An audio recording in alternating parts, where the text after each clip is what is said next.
Bonjour à tous et merci de nous accorder cette interview aujourd'hui. Pour ce nouveau contenu dédié aux WorldSkills dont nous allons vous parler très vite, nous sommes actuellement avec Nicolas Caron et plusieurs étudiants qui font partie de ce projet aujourd'hui. Pourriez-vous vous présenter tour à tour et nous en dire plus sur votre parcours ? Je m'appelle Nicolas Caron, je suis enseignant-chercheur à ECAM La Salle depuis maintenant 3 ans et auparavant je travaillais dans l'industrie. Bonjour, je m'appelle Emmanuel Chapeau, je suis en Engineering 4 en spécialité design mécanique. Bonjour, je m'appelle Ludovic Bognon, je suis en 4e année d'engineering à l'ECAM en spécialité mécanique. Je m'appelle Clément Lambalieu, je suis en engineering 3, promotion 2025. Je m'appelle Benjamin Merlin, je suis en 5e année du cycle Arts et Métiers à l'ECAM. Je m'appelle Delphine Delanoë, je suis en 3e année à l'ECAM en cursus engineering. Merci beaucoup pour ces précisions. Finalement, ce qui vous connecte chacun et chacune à l'heure d'aujourd'hui, c'est cet événement, les WorldSkills. Pour vous situer, il s'agit du plus grand concours des métiers du monde, la WorldSkills Competition, qui est organisée tous les 2 ans sous l'égide de l'association WorldSkills International. Du point de vue d'un étudiant, comment décrirez-vous cette compétition pour un public qui n'y est pas forcément familier ? Aujourd'hui, les WorldSkills, c'est amener un peu de compétition au sein de l'école. Et on le sait, la compétition, ça amène l'excellence. Aujourd'hui, les WorldSkills, c'est une occasion pour nos étudiants d'aller chercher cette excellence et de se confronter aussi à d'autres écoles, à d'autres étudiants, à d'autres professionnels pour montrer de quoi ils sont capables. Cette compétition, ça regroupe plusieurs métiers et chaque métier a chaque compétence.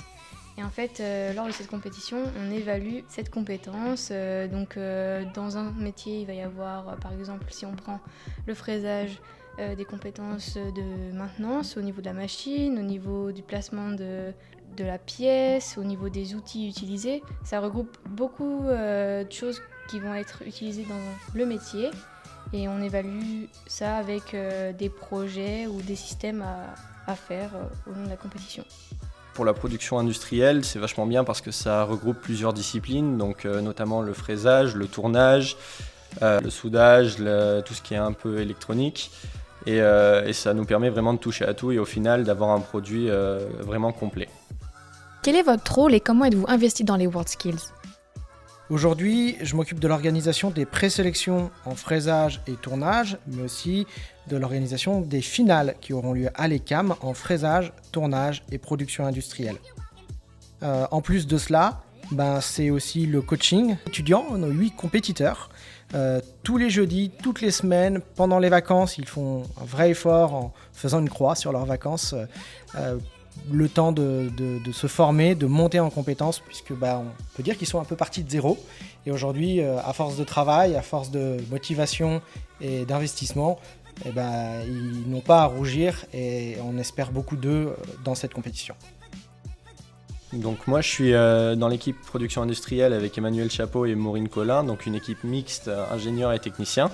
Et on sait tous un peu tout faire, mais personne n'a vraiment sa spécialité, on se complète les uns les autres. Donc je suis engagé dans une équipe de 3 avec Marina et Delphine. Donc on a chacun nos expériences différentes à apporter dans l'équipe, ce qui permet d'évoluer ensemble et on essaie aussi de le mettre en pratique à l'entraînement. Pourquoi vous êtes-vous engagé dans l'aventure WorldSkills ? Alors je voulais m'investir dans un projet concret en dehors de mes études, donc pour pouvoir un peu sortir du cadre scolaire et apprendre plus à faire des choses concrètes.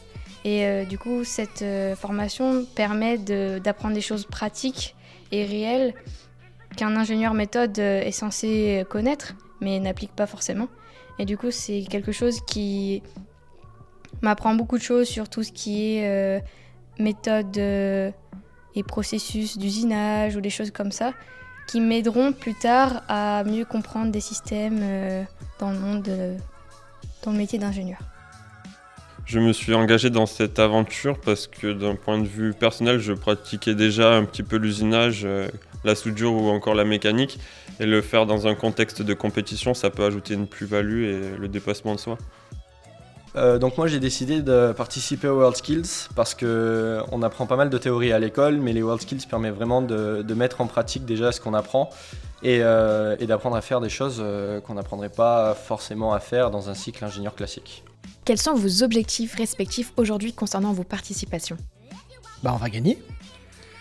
C'est pas on veut gagner, c'est on va gagner.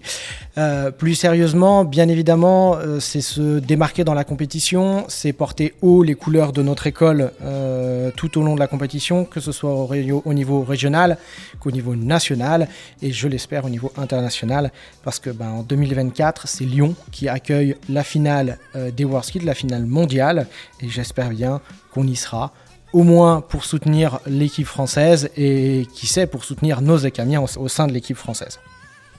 Évidemment, l'objectif principal c'est de gagner, mais on est là aussi pour ajouter des cordes à notre arc. Donc par exemple la soudure, c'est pas quelque chose qu'on apprendrait en études d'ingé, mais c'est bien de savoir le faire. Donc à part l'objectif le plus clair qui est de gagner, j'espère tirer le plus possible de cette formation et de ce parcours de 1 an que je suis, puisque ça m'aidera beaucoup pour ma carrière professionnelle.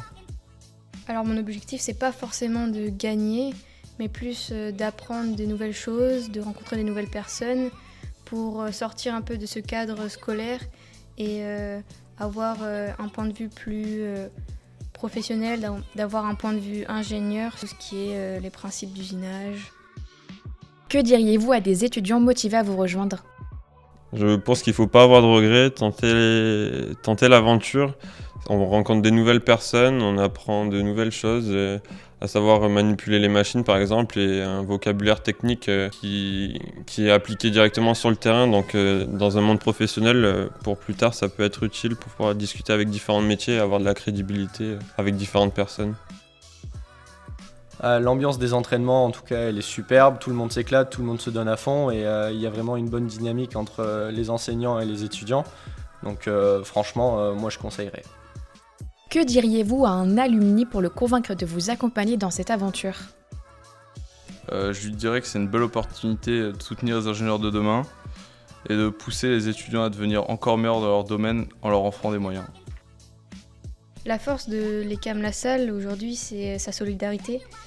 Beaucoup d'étudiants sont solidaires entre eux, que ce soit des étudiants qui ont fait leur cursus et qui sont maintenant ingénieurs, et ceux en études.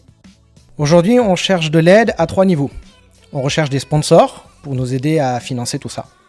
On recherche des partenaires qui pourront nous aider peut-être plus en nature, en nous faisant bénéficier de matériel pour nous aider à entraîner nos jeunes, pour nous aider à organiser la compétition. Et on recherche aussi des bénévoles qui seraient d'accord d'être présents lors de la compétition, lors des finales régionales en mars, pour être précis, le 14, 15, 16, 17, 22 et 23 mars, pour accueillir les compétiteurs, accueillir les visiteurs. C'est des lycéens, c'est des industriels, c'est des gens de la région qui viendront voir nos jeunes s'éclater tout au long de ces journées de compétition, donner le meilleur d'eux-mêmes pour faire rayonner l'ECAM, faire rayonner leur métier, faire rayonner l'industrie. Merci de nous avoir écoutés aujourd'hui. Comme je l'ai dit, la compétition amène l'excellence. On l'a d'ores et déjà prouvé avec nos jeunes qui s'en sortent plus que bien. On va le prouver tout au long de cette compétition. Si vous souhaitez nous rejoindre, aussi bien en tant que sponsor, que de bénévole, que d'accompagnateur, n'hésitez pas à venir nous voir, à venir nous rencontrer au sein de l'atelier, sur le campus, au Jenas Center. Et n'hésitez pas à venir nous voir pendant la compétition. Nos jeunes seront friands de vos soutiens. Merci à tous. Nous espérons que ce podcast autour de la compétition des WorldSkills vous aura plu. N'hésitez pas à partager vos réactions en commentaire. Et à très bientôt sur un nouveau format.